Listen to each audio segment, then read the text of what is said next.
Welcome to the B2B Growth Blueprint podcast, where we talk with entrepreneurs, founders, and leaders at B2B services, tech, and SaaS companies to learn the systems and processes they've used to create success for their business.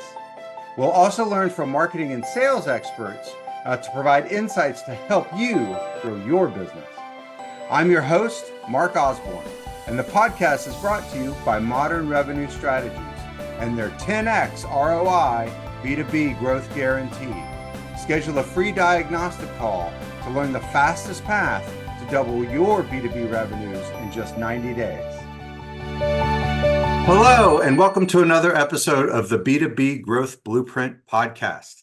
My name is Mark Osborne. I am your host, and today I'm very excited to welcome Victor Zhang. Now, I'm going to read his bio to make sure I get everything right because he's got a lot going on. So Victor Zhang, PE, is the co-founder and CEO of Trestle. Now, Trestle is a subcontractor and supplier management platform for the heavy construction industry that helps turn past lessons learned into cost savings on future projects. So we're going to talk about some of those lessons learned. Trestle solves many of the problems that Victor experienced during the 15 years he spent working in the heavy construction industry. We're actually going to talk about how his industry expertise led to the business. And he has led estimating teams on some of the largest infrastructure projects in the country, including the international tri-venture of Dragados, Vinci, and Flatiron on the $3.8 billion Hampton Roads Bridge Tunnel project in Virginia. Victor has a bachelor's degree in civil engineering, a master's degree in construction management, and is a licensed civil engineer in the state of New York. Victor, welcome to the show. Thanks so much for having me, Mark. So that's obviously a bunch of stuff happening there in your bio. I'm so excited to take our conversation. Why don't you tell us what you really do every day there at Trestle? Yeah, absolutely. The CEOship in a startup is definitely something new to me. Like you were saying, I spent 15 years in the construction space. So the day-to-day changes very much. I would say that I'm not technical in any way. My CTO is, thank goodness. And we have a great engineering team. So I take care of everything else here that is not related to the code. Like you mentioned, our product is helping to retain a lot of knowledge that goes kind of uncollected right now. And the easiest way to think about that really is, when you want to go and eat a taco, right? You're probably going to search on Yelp, or you want to go and stay somewhere. You're going to go on TripAdvisor, hotels.com. We joke that we won't even watch a movie these days without first checking on Rotten Tomatoes. But in the construction industry, there is no system to be able to do that for all the thousands of subcontractors and vendors that somebody works with. And so, all of that is very tribal. You usually pick up the phone, you call someone, and as you know, how you feel about something at the end, right, of that experience or that project really is not the same as what it was like throughout the entire length of that project. And so we've created a system that's able to actually automate a lot of the collection of that information. So you can see, what is it like to work with a particular guy who is maybe installing sidewalk for you, instead of just, what was it like at the end of maybe the 6 months, 8 months, 12 months engagement? How was it, every month working with them? Were there ways that they were doing really well that you want to bring back on a future project? Were there teams that were working really well that they brought on, or people that, on the opposite, right? What were the failures? How can you, prevent the same situation from happening in a future project so you don't have the same losses over and over again? So this almost sounds like it's a project management diary type thing that can help you get better at managing your project because you're taking the lessons learned, but at the same time, it serves as a reflection of what it's like to work with a particular subcontractor. Is that right? Yeah, absolutely. This kind of came about because, as I was running estimating, a lot of the things that we had to do was select between a bunch of different quotes to do one particular type of work, right? Imagine that we had to buy windows. Well, I have 4 different quotes for windows. They're all, different in terms of their scope and also the pricing, but maybe I have experience with one of them. So I'm going to choose them again. Or maybe our executive leadership has experience. But just because we sign that contract and we always use them, right? I still don't know what pitfalls do I have to look out for when I sign that contract. That's And right. so, we're really trying to solve for that problem, right? We want as much information collected, centralized for the company so that everyone has access to it. And so this way, you're also not concerned when, your 40-year veteran project manager or superintendent retires, he or she takes all of that knowledge, all that past experience with them and off into the sunset. And now as a company, you're kind of starting from scratch again. That's great. Well, and it's so much more powerful than just a review. Because as you said, the review sort of summarizes in 150 characters what 6 months worth of working together was like. And people are typically like, well, they were good. Exactly. Would recommend. Whereas capturing all the sort of nuance of, well, this part of the project took a little longer than we had scoped. I wish that I had thought about the contingencies of X, Y, or Z. That's really powerful and captures so much of what people are really looking for when they look for review sites is the actual experience of going through the project. So that's really neat. So we were talking a little bit before about how, sort of this came from your experience in the marketplace. So you had this challenge. And so then you, as an entrepreneur, identified, well, this is a market opportunity. And we talked about, sometimes there is risk and, engineers that, are working for a company, they're like, I could build this better, or I could build this other thing over here that I wish I had. But really having an understanding of the customer and what they really need is key to success. Because if you build what you want, that might not be what the customer wants. Tell us a little bit about the process you went through in sort of ensuring that you were building something that there was a market for, and translating your experience into an actual product. Yeah, like I said, I was a first-time founder, and I think we definitely, when my co-founder and I started, we definitely had this idea of, oh, we understand everything there is to understand about construction, right? We're gonna go build whatever, and I think we really had a rude awakening on the very, very first product we built. We really didn't follow any of the best practices, right? Talk to customers, make sure that there is actually a market, validate your problem. And so I remember, we have built this very, very bare bones MVP and gone out to talk to a bunch of people. And that night at the end of the conference, after nobody had actually wanted to engage with our product, I was sitting there and really down. And I thought, wow, I really should go back to a problem that I understood. And so, that was kind of the genesis of this idea. And what we did different the second time around was we went and we actually called up all these connections that I had, having worked in this industry for, over a decade. And it was very easy to get in the doors of, different general contractors, because now, through joint ventures and just through working with people and then moving to new endeavors, there was a lot of different companies that I can engage with. And we ended up talking to, I think, about 40 different general contractors. And we said, hey, here's what we're thinking about. How do you solve this problem? Do you have this problem? And once we started to see the pattern and we saw that, hey, there is actually, an issue across the entire sector on how they're capturing these performance reviews and how they're getting this knowledge feedback, then we said, okay, maybe this is something that we want to tackle. But I think for us, one of the superpowers we always say that Trestle has is having that really deep industry network. We've seen a lot of people who kind of come into this space and they hear maybe one problem, much like we did the first time around, and they're like, hey, we're going to build it because we think we understand. And without really having the exposure to that network to be able to say, hey, I'm going to call up somebody who works in this space, who lives this problem day to day, and can actually give us a little bit of feedback. Now, one of the best things that we do whenever we think of a new idea, when we think of a new feature, I'll call up someone that I used to work with and we'll kind of throw it in front of them right there and then. So we don't have to waste a lot of time building something out for, 2, 3, 4 weeks, and then to be able to put it in front of a potential customer only for them to tell us, hey, that's no good. We get that feedback really, really quickly. And that's been super, super helpful for us. Super smart. And obviously, right in the heart of those best practices of, agile development and the lean startup and all of those best practice ideas. So I'm curious, if you go the sort of the next step of taking all of those conversations, do you formalize that?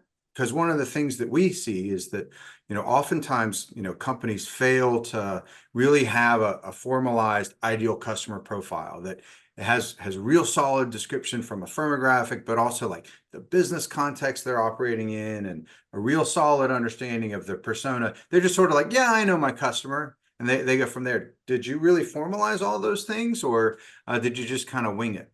Definitely not in the beginning. I think in the Okay. beginning, I thought that, hey, I understood the problem, right? This was something that I was trying to solve for myself. I would buy this, so I don't need to go and formulate those profiles. And I think we learned pretty quickly once we started to go out there and actually try to sell to people, especially people that weren't in my direct network, where the buyer wasn't someone that I knew directly, that we need to have a better understanding. In construction, really, it's kind of like two very different ends of the spectrum. When the companies are big enough, there's a lot of red tape. Yeah. And it's very, very hard to figure out who within that company is the right person to make the decision.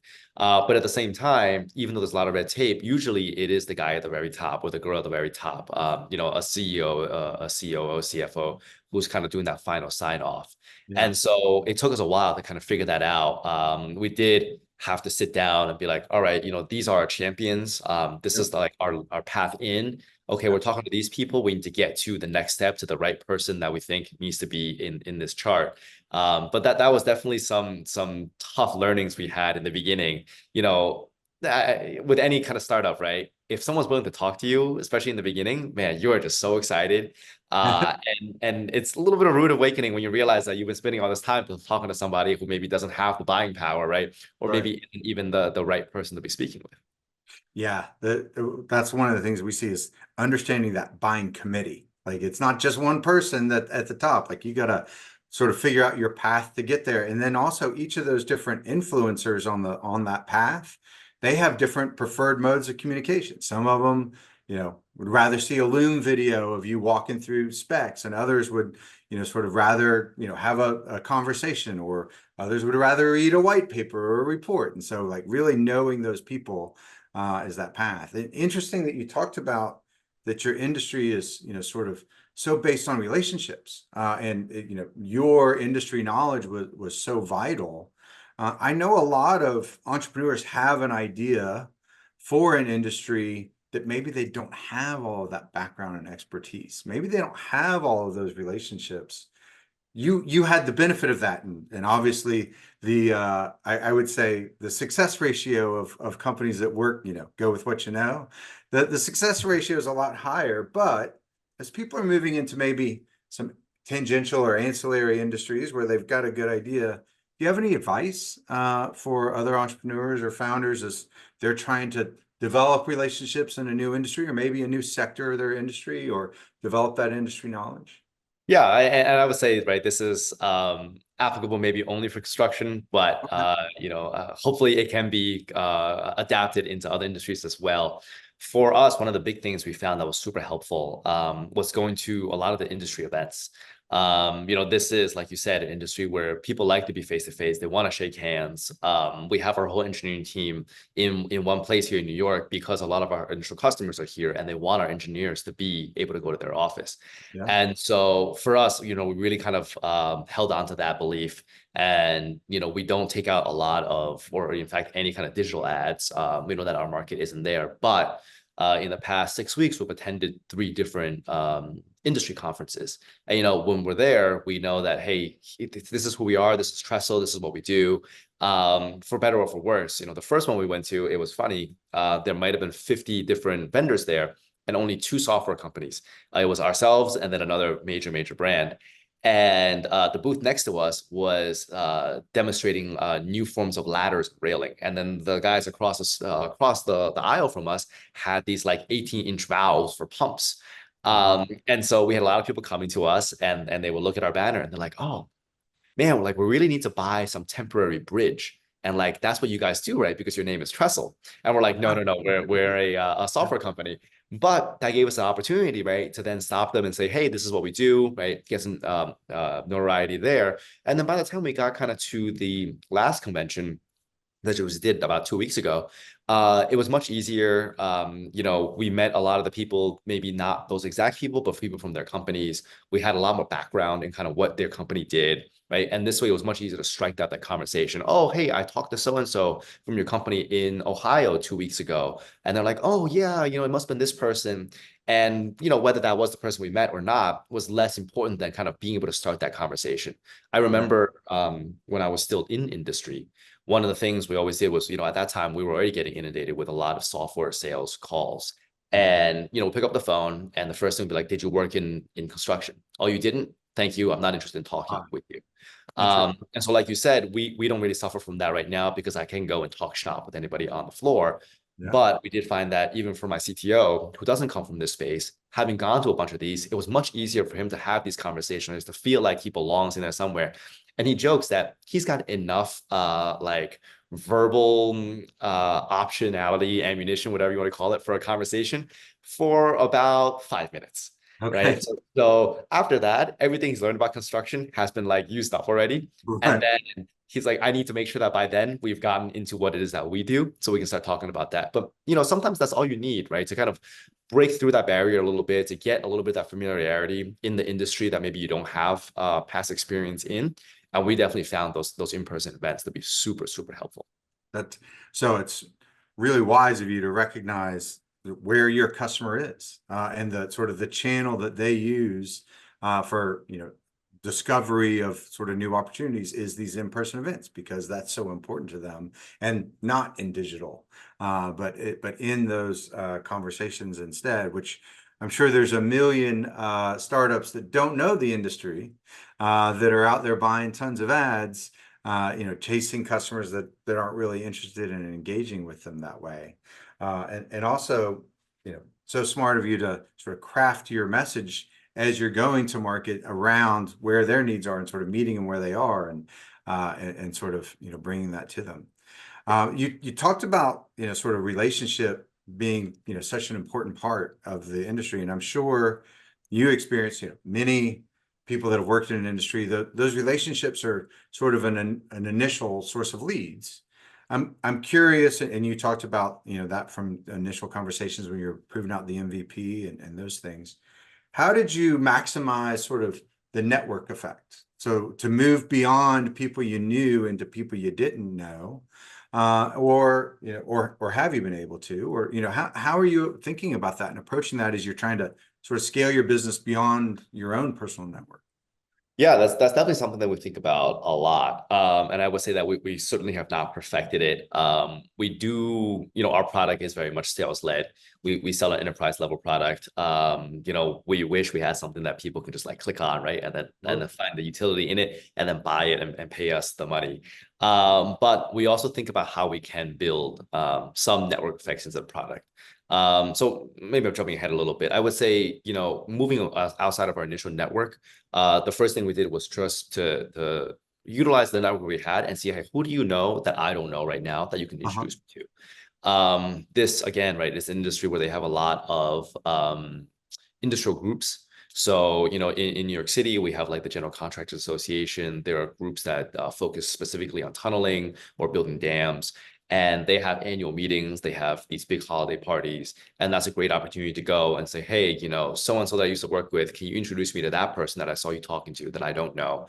And that's a great way of having that warm intro. I think the perfect solution there would be if you get, or if we can get one of our initial customers, right, to then make us that intro. And then they can also become that reference customer for us for this new lead that we're talking to. And then kind of as we're branching out from there, again, going to these conventions, incredibly helpful. I would say one of the things that I didn't realize, and maybe this is just like the inexperienced novice founder in me, going to 3 conventions in the span of 6 weeks allowed us probably upwards of 500-600 opportunities to refine our sales pitch, Right. to iterate over and over and over again, right? And we found that from one conference to the next, there was a huge difference in how we talked to customers, how we engaged them, what examples we gave, what we told them was interesting and what wasn't interesting. And you can kind of figure out the value props that your customers or potential customers see from those initial conversations, and then kind of, weave them into the next conversation at each subsequent convention. And that also allowed us to kind of engage a lot more customers who weren't in our geographical area. We met people who are out in Oregon or in Salt Lake City, who are very, very far away from me that I've never ever even worked with. Right. And then on the product side, we're building in a lot of things where we want to really utilize this great opportunity where the jobs in infrastructure, especially, are getting much, much bigger. And so companies are starting to partner up a lot more on these big jobs. And so we want a situation where maybe one of the two, joint venture companies is a customer of ours, and we want them to be able to show the person who they're joint venture with, who's not a customer, hey, this is what Trestle does. We're also building in some elements where we're going out there and actually collecting references, past work experience for our customers. And what this does is then essentially exposes Trestle by using, our current customers onto general contractors who aren't our customers. There was a bit of a network effect there as well, but we're always trying to like tweak ideas and see how can we get out there and get more exposure, but also understanding the relationship and not straining anyone's relationship in the process. Yeah, so many interesting things to unpack there. The first, what we see oftentimes that companies that will embark on a conference strategy as a way of growth, if they don't have a real plan on how they're going to work the conference, they kind of just go there and they hide behind their booth, and then they go away and they're like, I don't know, we didn't get any customers out of it. Whereas clearly you had a really, sort of structured plan of, we're going to start with these people we know, and we're going to ask for introductions to these people that we don't know, but that we know that they know.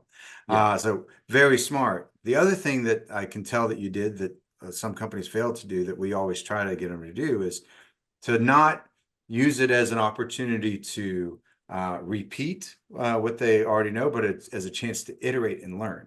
And to really sort of test new messaging strategies, where you didn't just go and say the same thing 500 times. You went and said the same thing a certain number of times, then you and your team got together and said, where did their eyebrows perk up? Where did they seem to get interested? Which of these conversations led to additional conversations? And then by the next time, you had adjusted your pitch, refined that value proposition so that you could do another round of testing, which again is vital. Whereas, we've seen companies that'll sort of bring us in and be like, we've been going to conferences every month for a year and we're not getting anything out of it. I'm like, well, what's your pitch? And they're like, we've been saying this. I'm like, every time for a year? You wouldn't do any testing? And they're like, well, we thought about it, but we were a little too scared. So really smart that you're doing that as well. So good work there. So you talked about, other mechanisms to try to grow out. The first thing that pops to mind would be, like a formalized referral program. Have you tried that? Yeah, it's funny you bring that up. That was definitely one of the first things we thought about, and it was not as successful as we had Interesting. hoped. Um, I think on paper it made a lot of sense, and even when we were brainstorming it, but once we brought it out to the customers, I think in construction, and I'm sure this is true for a lot of industries, there's been a recent push, I think culturally, professionally, to say, hey, no one should be accepting any kind of gifts, right, and things like Oh, that. no, And I think there is. yeah. Yeah, exactly. And so I think referrals fall into a bit of a gray area here, because like how do you reward that referral, right? And so what we thought about was, hey, we can give a discount to the company. And we actually met with some like pretty mixed responses there. Some people were kind of came back to us and said, okay, like I get it, but like I don't really, I'm not gonna really utilize this. And then we had some responses back that was like, oh, well, unless the money is like going to my pocket, like this referral, right? I'm not really interested either. I'm just here collecting a paycheck. And so like, what do I want to save this referral, the money from the referral for? So we found that actually that response to be the most shocking. It was definitely like unexpected. And I think that's when we kind of went back to the drawing board and said, all right, let's like do away with the referrals for now. Let's see what else we can do to maybe offer value instead of like a monetary incentive. Yeah. That's interesting. Well, and also like, at least, as someone that hasn't really spent a lot of time in construction, there's a perception that a lot of deals get done through under the table incentives. And so potentially that was true at one time in the industry. And so people have this expectation of it's going to be a personal benefit to me, or I'm not doing it because that's just the rules of the road. But that's very interesting. Well, and we've seen companies, we've put together a lot of different referral programs. You try to get creative in how they do that. Like, you can do and you talked about some of the big conferences that people go to. Nice a nice dinner at that conference, or hey, maybe we could, sponsor your wife also attending and spending an extra day at the hotel so that y'all can make a weekend out of it in exchange for being a part of, and instead of tying it to specific referrals, you can say being a part of our, customer panel or our customer advisory board is a common thing that we've done. So then it's not a specific, you did this, you got that. It's more of a, you're an advocate for the company, and these are things we do for advocates and evangelists in the marketplace, and some interesting ways to do that, but certainly a lot of nuance that You you have to navigate. you remind me of actually something we did in one of these conferences. It was our first time, and we talked to a fellow founder who was incredibly very helpful in giving us tips on what to do. One of the things she said, and you alluded to, was just like get rid of the table altogether, right? You should be out there grabbing people, like no one should be standing behind the booths. And so we always thought about that. But we wanted to be able to kind of engage people as easily as possible. And everyone does like a raffle, right? Or some kind of giveaway. And so we were doing that, but instead of just having people kind of sign up or drop off the business card, we had it so that they had to actually interact with a part of our product. Okay. And that was their way of entering the raffle. And Okay. so that was something nifty that we kind of thought about on the spot. It just so happened that our product, was able to facilitate this. They essentially Uh-huh. had to leave a review of our booth using the Okay. same mobile review. Oh, in the same way that they would leave a review of a supplier. Exactly. And we got a lot of engagement through that. And that was something that, people I think thought was very like unique, innovative. They got firsthand experience. And so I think, there's a lot of ways of going about like interacting with customers. And I think the more creative, right, the more, I don't know if I want to call it gimmicky, right? But there needs to be some kind of a hook. And so yeah, I don't know. I enjoy conferences. I would go back to more if it wasn't, a multi-day event. Yes, it can be exhausting, but definitely glad that they're back. So, what's something that you're most excited about on the horizon for Trestle? Yeah, we got some really exciting stuff that we're building. We have some customers who came to us and we're kind of like, hey, we were on your website and we think you do X. And we were like, why did you think that? Because that's not what it says on our website. And it was, something that was on our product roadmap. Yes. And we had it kind of slated for further on. But now all of a sudden, this like overwhelming need kind of came knocking on our door. And so we're like, this is amazing, great. We've kind of ramped up our team to meet this need. And so for us, we really couldn't be any happier. And this new product definitely has a lot more of that network effect built into it. So on one hand, obviously really excited to have new customers. On the other, also really excited to test out a lot more ways of marketing, getting ourselves out there. And hopefully we can think of even more unique ways. We got a couple of things in mind that we're really like, antsy to try out. And I think this is definitely something that like is getting me really excited. Obviously what we're building right now, the current customers we have, like they've been amazing to work with and we want to continue. But like any opportunity to like do a little bit more experimental stuff is also just super, super exciting. That does sound interesting. Well, I can't stop my head from going to what other industries could you extend this type of software to, even outside of construction? Because and I've worked in MarTech for a long time, and the engagements that you have with MarTech vendors tend to be kind of 3-year long engagements, and there's the data collection piece, then there's the analytics piece, and then there's the other piece. To have this sort of like watch outs as part of implementing projects to guide the people that are leading these engagements on the other side would be super interesting and engaging for that industry. So I'm sure there's lots of applications there. So if any of our audience is listening and they're thinking about why should I work with Trestle? Give us a little bit of like why you're different, why you're special, a little sales pitch.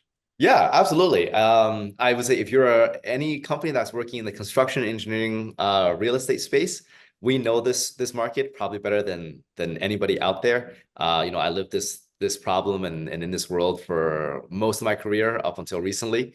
And we're building something that is very specifically targeted for this market. I would say an example of that is when we first set out on this, we thought Yelp for construction, how difficult can it possibly be?